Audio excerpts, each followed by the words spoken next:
Level 1. The applicant. It begins with an envelope, no stamp, no return address.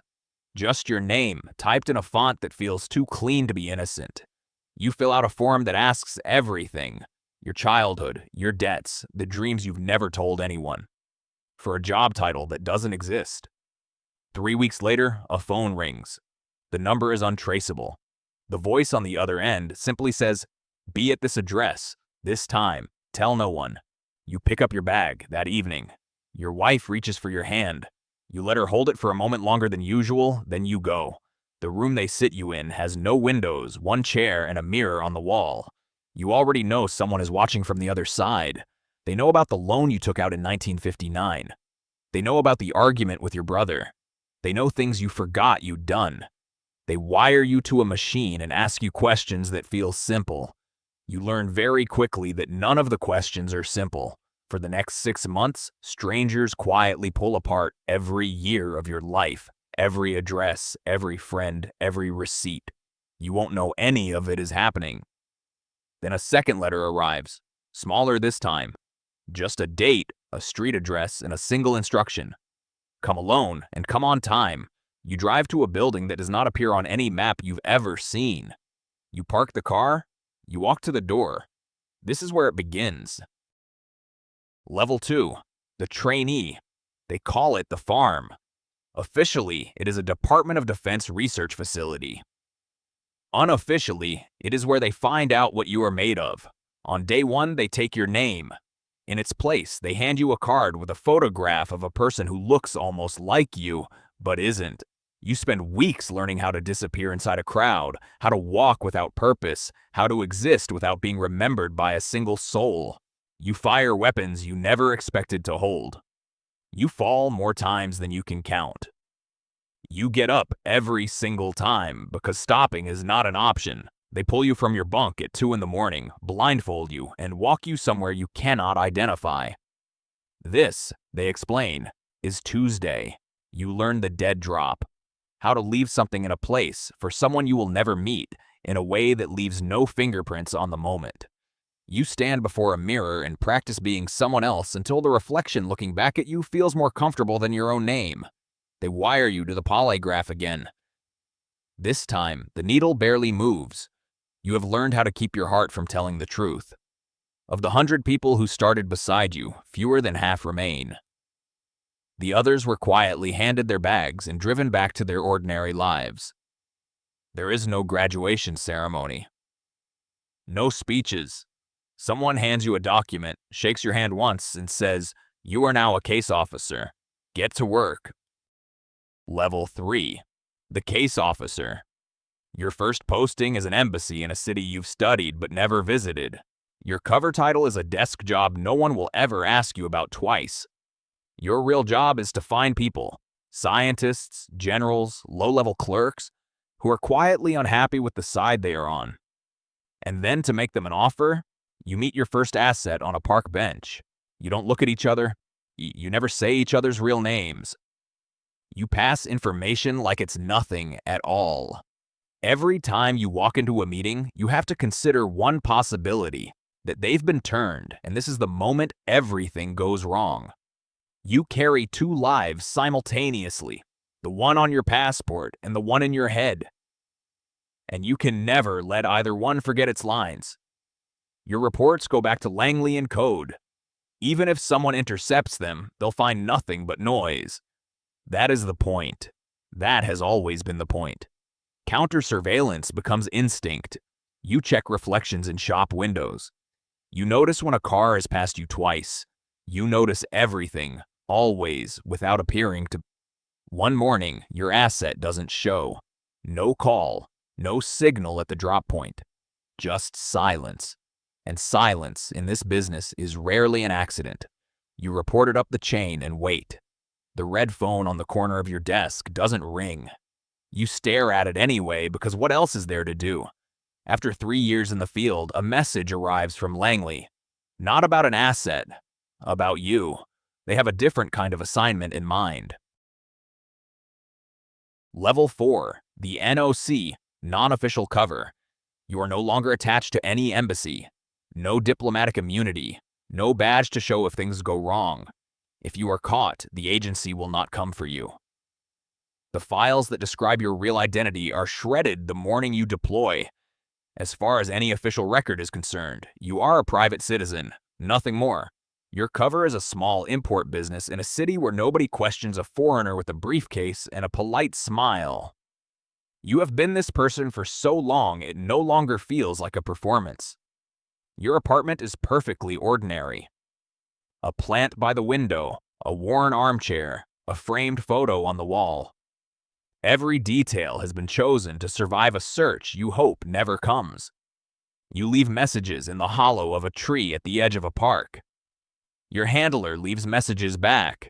You have never met your handler face to face. A man at a dinner party begins asking questions about your business that are slightly too specific. You smile, answer vaguely, and change nothing about your routine. But you remember every word. That night, in an alley 3 blocks from your apartment, you burn the documents you no longer trust to keep. The smoke rises and disappears, just like it should. Months pass with no contact from home. You mark the days on a calendar you keep inside a kitchen drawer. Isolation, you discover, is the hardest part of all of this. The mission is complete. You leave a device on a table in an empty room, walk out of the building, and never look back. No one will ever attach your name to what just happened. Langley sends a message through the cutout. 2 words, come home. And then, after a pause, 3 more. We have something bigger. Level 5, the Paramilitary Officer. Some CIA officers run agents. You are not that kind of officer anymore.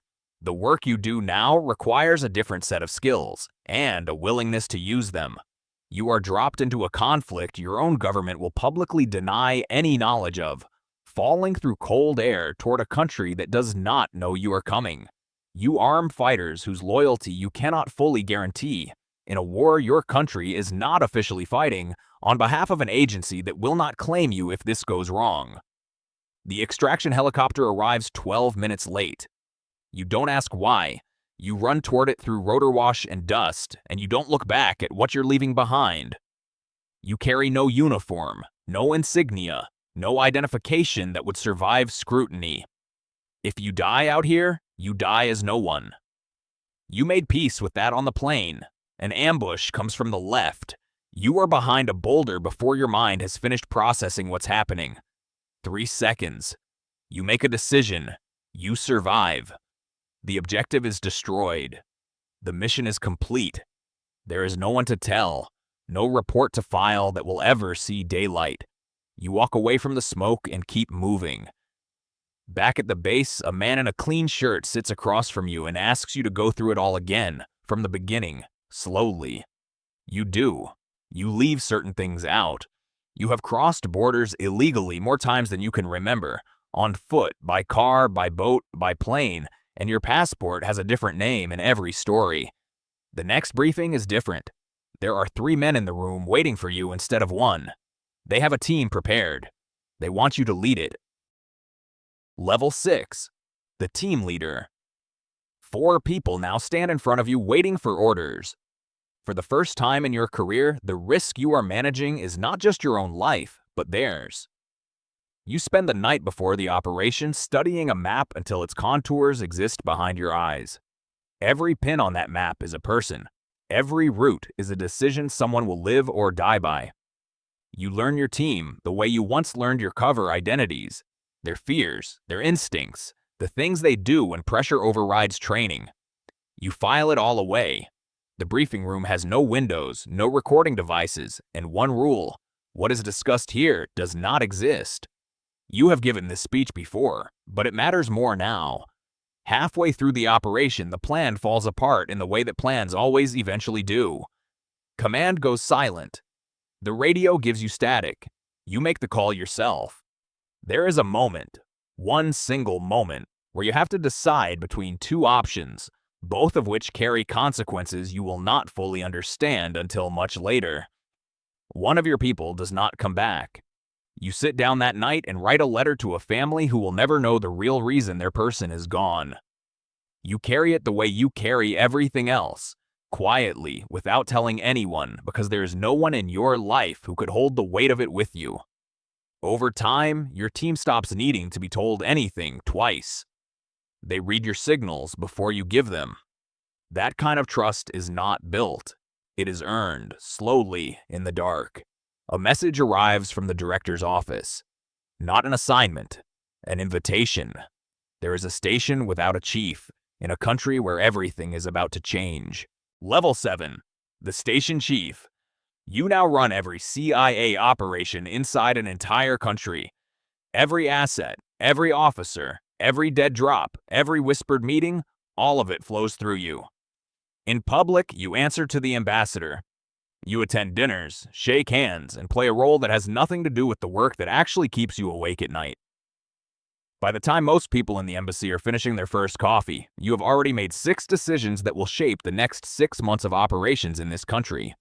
You sit in rooms with people who may or may not be working against you, and you smile, and you listen, and you take note of every single thing they do not say.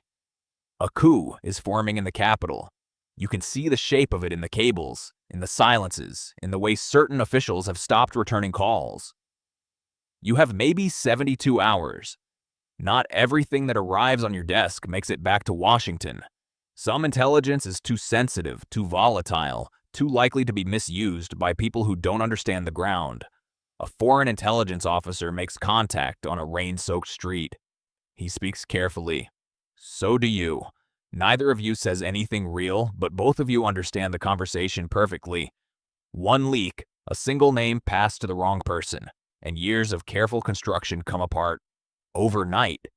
You spend the next week trying to calculate how bad the damage really is. You walk down that hallway to face a closed door and the men behind it who want answers you don't fully have. You walk down it anyway. You always walk down it anyway. 3 years later, a new door opens. One you were not expecting. The man who opens it does not introduce himself. He doesn't need to. You already know who he works for. Level 8. The Black Site Commander. The facility you now command does not appear in any budget. It is not located on any map. It operates under a legal authority so classified that fewer than 20 people on Earth know it exists. The room is concrete. The table is steel. The chair is bolted to the floor. You have sat in rooms like this before, on the other side of the table. Now you run what happens in them. Names do not enter this building. Numbers do. You have learned not to look too long at the numbers, because if you do, they start to become something else. The lawyers in Washington argue about whether what happens here is legal. You stopped following that argument a long time ago. You follow orders. You follow results. Your reports travel through 3 separate cutouts before they reach the 5 people authorized to read them. 5 people in the entire world. You are not one of them. You drive home some nights to a house with lights and a lawn and a life that looks completely normal from the outside. You stand at the door for a moment before you go in. A congressional subcommittee begins asking questions. The questions are careful, measured, designed to feel routine. They are not routine. You understand exactly what they are looking for.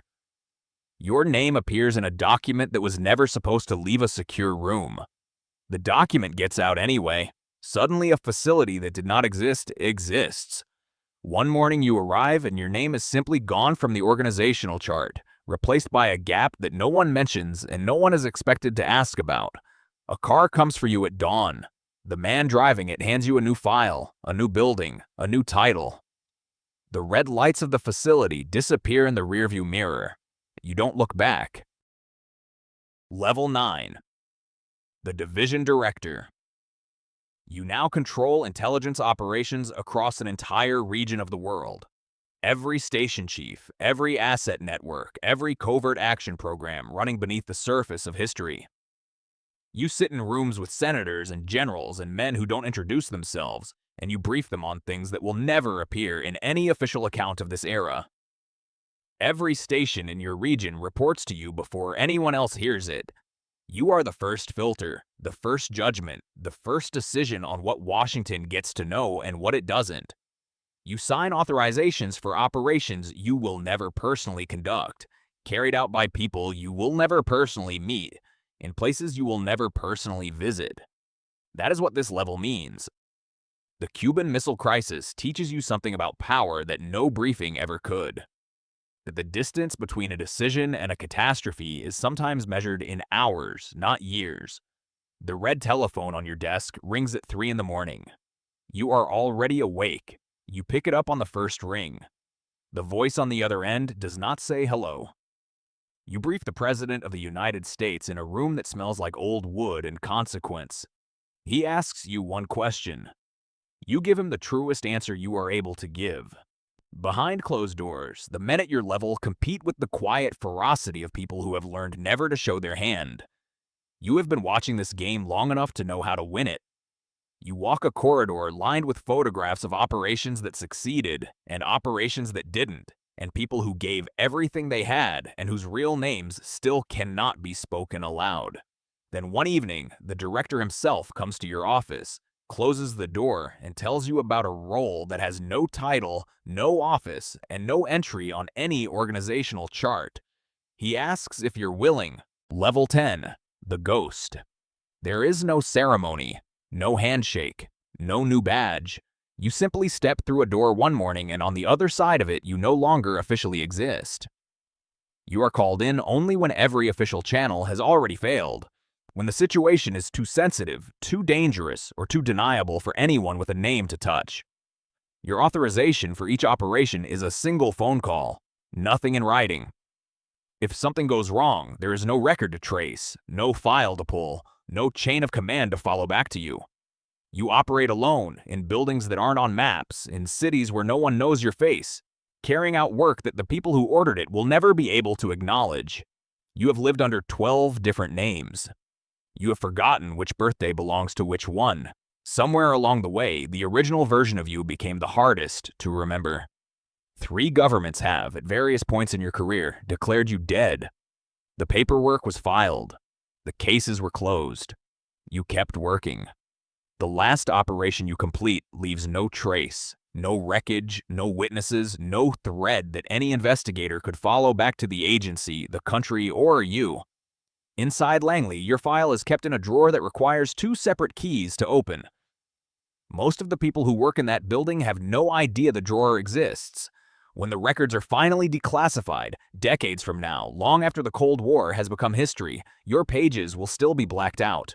Every line, every name, every city. This is where the story ends.